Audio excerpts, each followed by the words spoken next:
ನಮಸ್ಕಾರ ಜಿಷ್ಣು, ಹೇಗಿದ್ದೀರಾ? ಚೆನ್ನಾಗಿದ್ದೀನಿ ಸರ್. ನಿಮ್ಮ ಒಂದು ಕಿರು ಪರಿಚಯನ ನೀವೇ ಮಾಡ್ಕೋತೀರಾ? ಎಲ್ಲರಿಗೂ ನಮಸ್ಕಾರ. ನನ್ನ ಹೆಸರು ಜಿಷ್ಣು. ನಾನು 11 ವರ್ಷ. ನಾನು 6ನೇ ತರಗತಿಯಲ್ಲಿ ವ್ಯಾಸಂಗ ಮಾಡುತ್ತಿದ್ದೇನೆ. APS ಪಬ್ಲಿಕ್ ಸ್ಕೂಲ್ನಲ್ಲಿ ಓದುತ್ತಿದ್ದೇನೆ. ನಾನು ಈಗ ಹರೀಶ್ ಸರ್ ಅವರ ಬಾಲ್ ವಿಹಾರ್ ಕ್ಲಾಸ್ ಸೇರಿ ಒಂದು 5 ವರ್ಷ ಆಗಿದೆ. Can you give us a brief introduction in English for the English audience, Jishnu? Okay, sir. Good evening to everyone. My name is Jishnu. I am 11 years. I am studying in 6th standard in APS Public School. It has been almost 5 years now since I joined Harish Sir's Balvihar class. Jishnu, we know that you are an icon for memorizing shlokas and chanting very well. So we also know that you have actually chanted almost all the 700 verses at Sringeri in front of Jagadguru Shri Vidushekara Bharati Swami. So we want to have a small how did you do this? How did you memorize all these shlokas so well? Was it very difficult? It was not so difficult because of my parents and grandparents' support. I used to chant about 5 shlokas every day, listen to them and immediately memorize. Okay. And later I used to ask my mother to see if I am telling correctly or not. So we will take a quick simple test for you. I will ask you a few verses from the Bhagavad Gita. We begin with the second chapter. I am starting with the second chapter. Sanjaya uvacha tam thatha kripaya vishtah. Om Sanjaya uvacha tam tatha kripaya vishtamashrupornakulekshanam विषीदन्तमिदं वाक्यमुवाच मधुसूदन. श्रीभगवानुवाच कुतस्त्वाकश्मलमिदं विषमे समुपस्थितम् अनार्यजुष्टमस्वर्ग्यमकीर्तिकरमर्जुन. क्लैब्यं मास्मगमः पार्थ नैतत्त्वय्युपपद्यते. क्षुद्रं हृदय दौर्बल्यं त्यक्त्वोत्तिष्ठ परन्तप. अर्जुन उवाच कथं भीष्ममहं संख्ये द्रोणं च मधुसूदन. इषुभिः प्रतियोत्स्यामि पूजार्हा वरिसूदन. न जायते म्रियते वा कदाचिन्नायं भूत्वा भविता वा न भूयः. अजो नित्यः शाश्वतोऽयं पुराणो न हन्यते हन्यमाने शरीरे. वेदाविनाशिनं नित्यं य एवमजमव्ययम्. कथं स पुरुषः पार्थ कं घातयति हन्तिकम्. वासांसि जीर्णानि यथा विहाय नवानि गृह्णाति नरोपराणि. तथा शरीराणि विहाय जीर्णान्यन्यानि संयाति नवानि देहि. नैनं छिन्दन्ति शस्त्राणि नैनं दहति पावकः. न चैनं क्लेदयन्त्यापो न शोषयति मारुतः. अच्छेद्योऽयमदाह्योऽयमक्लेद्यो शोष्य एव च. नित्यः सर्वगतस्थाणुरचलोऽयं सनातनः. अव्यक्तोऽयमचिन्त्योऽयमविकार्योऽयमुच्यते. From the third chapter, I would ask you to begin from Devan bhavayatanena. देवान् भावयतानेन ते देवा भावयन्तु वः. परस्परं भावयन्तः श्रेयः परमवाप्स्यथ. इष्टान् भोगान् हि वो देवा दास्यन्ते यज्ञभाविताः. तैर्दत्तानप्रदायैभ्यो यो भुङ्क्तेस्तेन एव सः यज्ञशिष्टाश्विनः सन्तो मुच्यन्ते सर्वकिल्बिषैः भुञ्जते ते त्वघं पापा ये पचन्त्यात्मकारणात्. I move on to the 4th chapter and starting from Kim karma kimakarmeti किं कर्म किमकर्मेति कवयोऽप्यत्र मोहिताः तत्ते कर्म प्रवक्ष्यामि यज्ञात्वा मोक्ष्यसे शुभात्. कर्मणो ह्यपि बोद्धव्यं बोद्धव्यं च विकर्मणः अकर्मणश्च बोद्धव्यं गहना कर्मणो गतिः.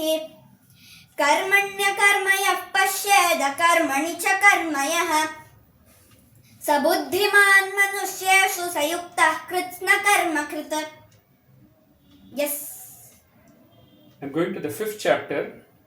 Jnanena tu tadajnanam ज्ञानेन तु तदज्ञानमेषान्नाशितमात्मनः ते चामादित्यवज्ञानं प्रकाशयति तत्परम् तद्बुद्धयस्तदात्मानस्तन्निष्ठास्तत्परायणाः गच्छन्त्य पुनरावृत्तिं ज्ञाननिर्धूतकल्मषाः. विद्याविनयसम्पन्ने ब्राह्मणे गविहस्तिनि शुनि चैव श्वपाके च पण्डिताः समदर्शिनः.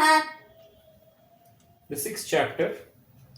Yogi yunjita satatam योगी युञ्जीत सततमात्मानं रहसि स्थितः एकाकीयतच्चित्तात्मा निराशीरपरिग्रहः शुचौ देशे प्रतिष्ठाप्य स्थिरमासनमात्मनः नात्युच्छ्रितन्नातिनीचं चैलाजिनकुशोत्तरम् तत्रैकाग्रं मनः कृत्वा यतचित्तेन्द्रियः क्रियः उपविश्यासने युञ्ज्यात् भोगमात्मविशुद्धयेत्. आत्मौपम्येन सर्वत्र समं पश्यति यो अर्जुन सुखं वा यदि वा दुःखं स योगी परमो मतः. अर्जुन उवाच योऽयं योगस्त्वया प्रोक्तः साम्येन मधुसूदन एतस्याहं न पश्यामि चञ्चलत्वात् स्थितिं स्थिराम्. चञ्चलं हि मनः कृष्ण प्रमाथि बलवदृढम् तस्याहं निग्रहं मन्ये वायोरिव सुदुष्करम्. We move to the 7th chapter, Jishnu. I'm amazed at your memory, how beautifully, without any break, and how seamlessly you're chanting. I'm amazed at your memory, and so will be our audience. We move to the 7th chapter. Mattah parataram nanyata मत्तः परतरं नान्यत् किञ्चिदस्ति धनञ्जय मयि सर्वमिदं प्रोतं सूत्रे मणिगणा इव रसोऽहमप्सु कौन्तेय प्रभास्मि शशिसूर्ययोः प्रणवः सर्ववेदेषु शब्दः के पौरुषं नृषु पुण्यो गन्धः पृथिव्यां च तेजश्चास्मि विभावसौ जीवनं सर्वभूतेषु तपश्चास्मि तपस्विषु. We move to the 8th chapter.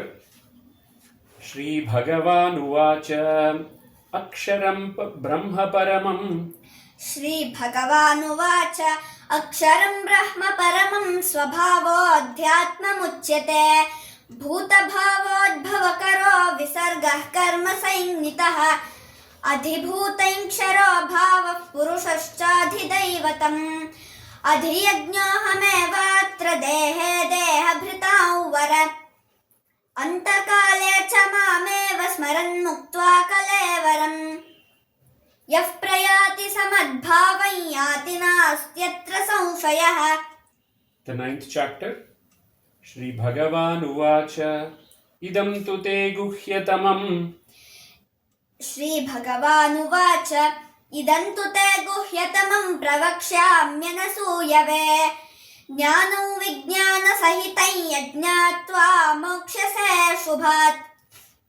राजविद्या राजगुह्यं पवित्रमिदमुत्तमम् प्रत्यक्षावगमं धर्म्यं सुसुखं कर्तुमव्ययम्. 10th chapter, Shri Bhagavan Uvacha, Hantate Katayishyami. Shri Bhagavanuvacha Hantate kathayashyami divya hyatma vibhutayah yavirvibhutibhirlokan imaustvam vyapya tishtati Vedanam Samavedosmi. Vedanam Samavedosmi Devanamasmi Vasavah Indriyanam Manaschasmi Bhutanamasmi Chetasam Rudranam Shankarashchasmi Vittesho Yaksharakshasam Vasunam Pavakaschasmi Meru Shikharinamaham. I now move to the 11th chapter. Pashyami tvam sarvatonantarupam. Pashyami tvam sarvatonantarupam Anekabahodara netram. अनेकबाहोदरवक्त्रनेत्रं पश्यामि त्वां सर्वतोऽनन्तरूपं नान्तन्न मध्यन्न पुनस्तवादिं पश्यामि विश्वेश्वर विश्वरूप किरीटिनं गतिनं चक्रिणं च तेजोराशिं सर्वतो दीप्तिमन्तं पश्यामि त्वां दीप्तहुताशवक्त्रं स्वतेजसा विश्वमिदन्तपन्तम्. Shri Bhagavan Uvacha, Kalosmi lokakshayakrit pravriddho. Shri Bhagavanuvacha Kalosmi lokakshayakrit pravriddho lokan samahartumiha pravriddhah ritepi tvanna bhavishyanti sarve eva sthitah pratyanikesu yodhah तस्मात् त्वमुत्तिष्ठ यशो लभस्व जित्वा शत्रून् भुङ्क्ष्व राज्यं समृद्धम् मयैवैते निहताः पूर्वमेव निमित्तमात्रं भव सव्यसाचिन्. Excellent, Jishnu. Very nice. Very wonderful. We move to the 12th chapter. Shri Bhagavan Uvacha, Mayyaveshya mano ye mam. Shri Bhagavanuvacha Mayyaveshya mano ye man nityayukta upasate shraddhaya parayopetaste me yuktatama matah ye tvaksharamanirdesyam avyaktam paryupasate sarvatra gamachintyañ cha kutasthamachlam dhruvam sanniyamyendriyagramam sarvatra samabuddhayah ते प्राप्नुवन्ति मामेव सर्वभूतहिते रताः क्लेशोऽधिकतरस्तेषाम् अव्यक्तासक्तचेतसाम् अव्यक्ता हि गतिर्दुःखं देहवद्भिरवाप्यते. We move to the 13th chapter. Mahabhutanyahankaro. महाभूतान्यहङ्कारो बुद्धिरव्यक्तमेव च इन्द्रियाणि दशैकञ्च पञ्च चेन्द्रियगोचराः इच्छाद्वेषसुखं दुःखं सङ्घातश्चेतनाद्युतिः एतत् क्षेत्रं समासेन सविकारमुदाहृतम् अमानित्वमदम्भित्वमहिंसा क्षान्तिरार्जवम् आचार्योपासनं शौचं स्थैर्यमात्मविनिग्रहः. The 14th chapter. Sarvadvareshu dehesmin. सर्वद्वारेषु देहेऽस्मिन् प्रकाश उपजायते ज्ञानं यदा तदा विद्याद्विवृद्धं सत्त्वमित्युत लोभः प्रवृत्तिरारम्भः कर्मणामशमस्पृहा रजस्येतानि जायन्ते विवृद्धे भरतर्षभ अप्रकाशो अप्रवृत्तिश्च प्रमादो मोह एव च तमस्येतानि जायन्ते विवृद्धे कुरु नन्दन यदा सत्त्वे प्रवृद्धे तु प्रलयं याति देहभृत् तदोत्तमविदां लोकानमलान् प्रतिपद्यते रजसि प्रलयं गत्वा कर्मसङ्गिषु जायते तथा प्रलीनस्तमसि मूढयोनिषु जायते. The 15th chapter. द्वन्द्वैर्विमुक्ताः सुखदुःखसंज्ञैः द्वन्द्वैर्विमुक्ताः सुखदुःखसंज्ञैर्गच्छन्त्यमूढाः पदमव्ययं तत् न तद्भासयते सूर्यो न शशाङ्को न पावकः यद्गत्वा न निवर्तन्ते तद्धाम परमं मम ममैवांशो जीवलोके जीवभूतः सनातनः मनःषष्ठानीन्द्रियाणि प्रकृतिस्थानि कष्यति शरीरं यदवाप्नोति यच्छाप्युक्रामतीश्वरः गृहीत्वैतानि संयाति वायुर्गन्धानि वाशयात्. We move to the 16th chapter, Daivasura Sampad Vibhaga Yoga. दम्भोदर्पोऽभिमानश्च क्रोधः पारुष्यमेव च अज्ञानं चाभिजातस्य पार्थसम्पदमासुरीं दैवी सम्पद्विमोक्षाय निबन्धायासुरीमता माशु च सम्पदं दैवीम् अभिजातोऽसि पाण्डव द्वौ भूतसर्गौ लोकेऽस्मिन् दैव आसुर एव च दैवो विस्तरशः प्रोक्त आसुरं पार्थ मे शृणु. अहङ्कारं बलं दर्पं कामं क्रोधं च संश्रिताः मामात्मपरदेहेषु प्रद्विषन्तोऽभ्यसूयकाः तानहं द्विषतः क्रूरान् संसारेषु नराधमान् क्षिपाम्यजस्रमशुभान् आसुरीष्वेव योनिषु. We now move to the 17th chapter. Shri Bhagavan Uvacha Trividha Bhavati Shraddha देहिनां सा स्वभावजा सात्विकी राजसी चैव तामसी चेति तां शृणु. सत्त्वानुरूपा सर्वस्य श्रद्धा भवति भारत श्रद्धामयोऽयं पुरुषो यो यच्छ्रद्धः स एव सः. कट्वं ललवणात्तुष्णतीक्ष्णरूक्षविदाहिनः आहारा राजसस्येष्टा दुःखशोकामयप्रदाः यातयामङ्गतरसं पूतिपर्युषितं च यत् उच्छिष्टमपि चामेध्यं भोजनं तामसप्रियम्. We move to the last chapter. Shri Bhagavan Uvacha Kamyanam Karmanam Nyasam. Shri Bhagavan Uvacha काम्यानां कर्मणान्यासं सन्न्यासं कवयो विदुः सर्वकर्मफलत्यागं प्राहुस्त्यागं विचक्षणाः त्याज्यं दोषवदित्येके कर्म प्राहुर्मनीषिणः यज्ञदानतपः कर्म न त्याज्यमिति चापरे निश्चयं शृणु मे तत्र त्यागे भरतसत्तम त्यागो हि पुरुषव्याघ्र त्रिविधः सम्प्रति प्रकीर्तितः. तच्च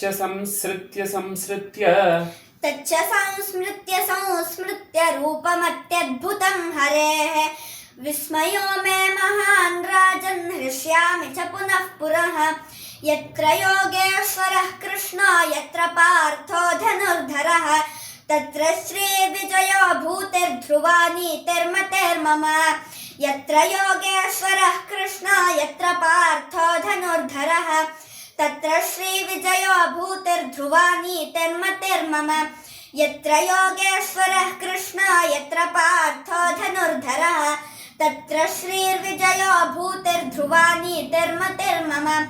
ॐ तत्सदिति श्रीमद्भगवद्गीतासूपनिषत्सु ब्रह्मविद्यायां योगशास्त्रे श्रीकृष्णार्जुनसंवादे मोक्षसंन्यासयोगो नामाष्टादशोऽध्यायः. Amazing, Jishnu. This is a wonderful feat that you have done. But my favorite shloka in Bhagavad Gita is Sarvadharman Parityajya. Can you chant Sarvadharman Parityajya for us? ॐ सर्वधर्मान् परित्यज्य मामेकं शरणं व्रज अहं त्वा सर्वपापान् पापेभ्यो मोक्षयिष्यामि मा शुचः. This is nothing less than a wonderful feat, Jishnu. I'm so happy and so proud of you that you are my student, and your parents and grandparents also must be very proud of you. Can you give a few tips to our audience, maybe students like you, those who find memorizing shlokas very difficult? Can you give two simple suggestions? How do we practice and how do we memorize so many shlokas? Can you give some tips or hints how to learn shlokas? So to learn shlokas, some simple tips are just to listen them for how many ever times. After that, you can have the script and later you can read them.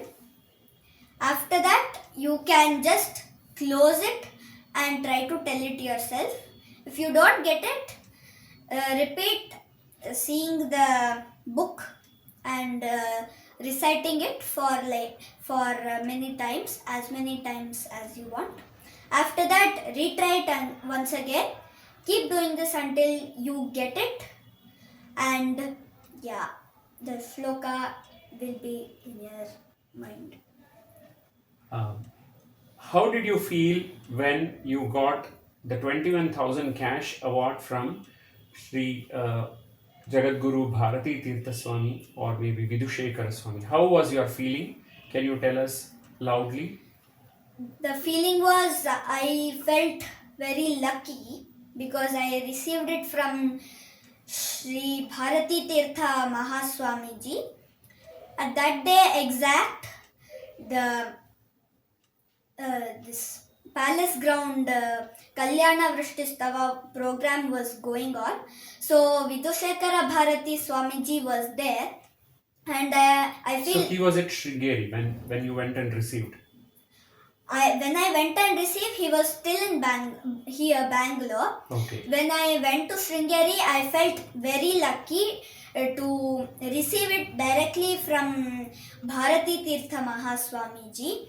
And when I went to receive, I was feeling so happy.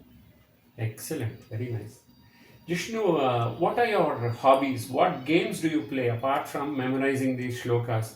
What are the games that you really like playing? This one is a bit tricky. I don't play games so much, although I spend my time reading newspaper, watching news. Okay, very nice. I heard that you're also very passionate about Gamaka, which you sing. Can you please recite one or two Gamakas for us? If we can hear your.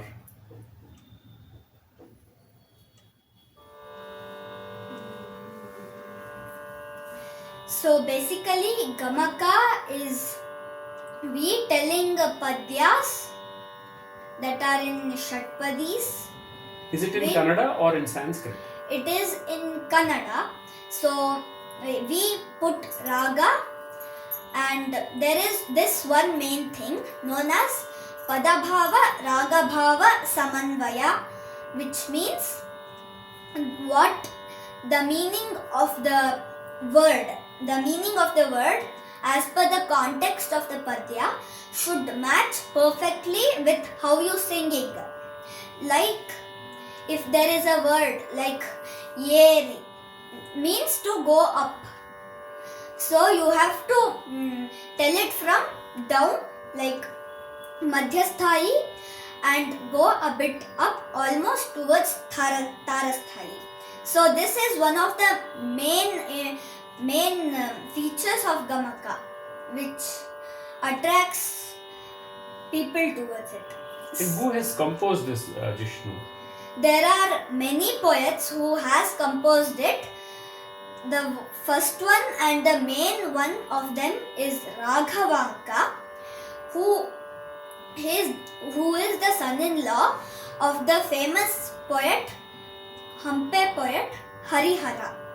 He is also known as Shatpadi Pravartaka because before him there was no divisions in Shatpadi, and it was used as a Amshagana Chandas, which means, most of you may not know this, Laghu Guru, which means there are some syllables which match with Laghu and some which don't match with Laghu, which means they match with Guru.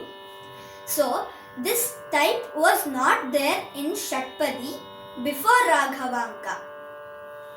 After Raghavanka came, he made 6 divisions in Shatpadi, namely Shara, Kusuma, Bhoga, Bhamini, Parivardhini, Vardhaka.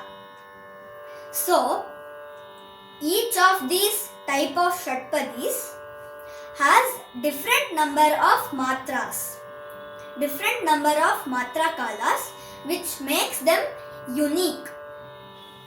So, now I am reciting a padya from Raghavanka's Harishchandra Kavya, one of his most famous kavyas.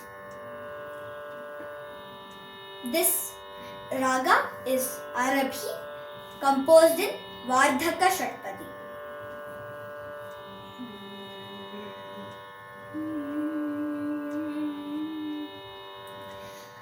Muraharam bandana abjasanam bandana mararavaram bandana gajapitam bandana ishvara sutam bandana niraru ravigalu bandana rikshuko danda banda suruchira navagrahangalu bandaru ಎತ್ತಿದ ತುರದೊಳ್ ಅವರಿವರೆನ್ನಲಕಿನ್ನು ಇನ್ನು ಸರ್ವದೇವರು ಬಂದರು ಅಪ್ರತಿಮ ದೇವಾದಿದೇವ ಪಂಪ ವಿರೂಪಾಕ್ಷ ನಡೆಗೆ ಇನ್ನು ಸರ್ವದೇವರು ಬಂದರು ಅಪ್ರತಿಮ ದೇವಾದಿದೇವ ಪಂಪ ವಿರೂಪಾಕ್ಷ ನಡೆಗೆ ಗ್ರಹರಂ ಬಂದನು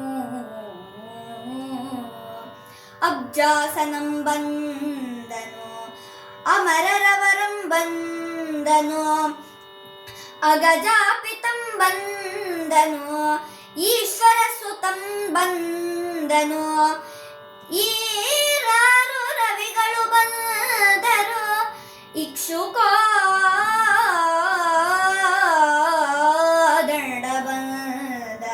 ಸುರುಚಿರ ನವಗ್ರಹಗಳು ಬಂದರು. Amazing, fantastic, Jishnu. I'm so proud. At the same time, I'm amazed at the way you are able to recite it seamlessly without even seeing anything, any text. Is there anything that you would like to add on to it? Any other Gamaka which you like, or maybe a Vedic hymn that you know very well? I will chant a Vedic Sukta. It is Nila Sukta. Yes, please go ahead. Om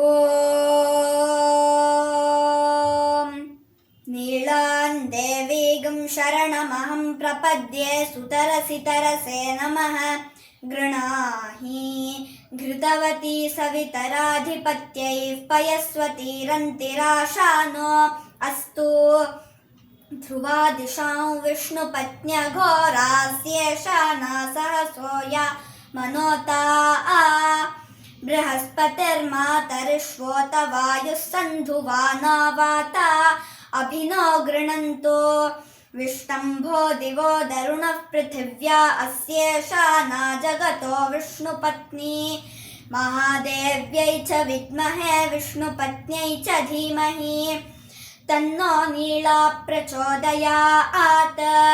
Om Shanti Shanti Shanti. One last question to you, Jishnu. Apart from memorizing these shlokas, singing Gamaka, how are you able to manage your academics, your math, science? Where do you stand in the class? Are you able to perform and balance all this well?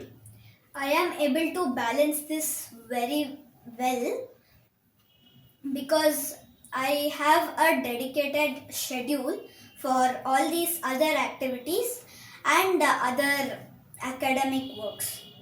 So I do them in the morning, early morning when I wake up. So people say this is very good to do. So I do it at the early morning, and during exams I dedicate almost all of my time in studying. So this is how I manage upon my academics and all these co-curricular activities, what they call in my school. What is your message for the children of the current generation of your own age, whatever you call the Gen Z or the Gen Alpha? How should students study and try to focus and bring their attention? Because you see, many of the students of your age are gadget addicted. They keep watching mobiles, reels, and many other things. What would you advise to them, and how should they bring their attention to use their intelligence in the right direction? Can you give your message? So, yeah, as of now, gadgets have become like a very common thing in life. So, instead of using them for something that is not important, using them for something that is very important is also like important to do, and limiting them is very good. And my message to the kids of this generation is that don't worry, just dedicate some of your time and you can do it. Even if you dedicate some 15 minutes, you have a very good memory because you are still in your young ages, so you can do it. Never leave that mindset that I can do it, I will do it. Don't give up, just go. This was a wonderful dialogue, or very nice conversation with you, Jishnu. Thank you so much for your valuable time, and to your parents and your grandparents. We would really appreciate this, and thank you very much, and I wish you all the best in your future. Thank you. Thank you, sir. Thank you for inviting me to this wonderful video. Thank you.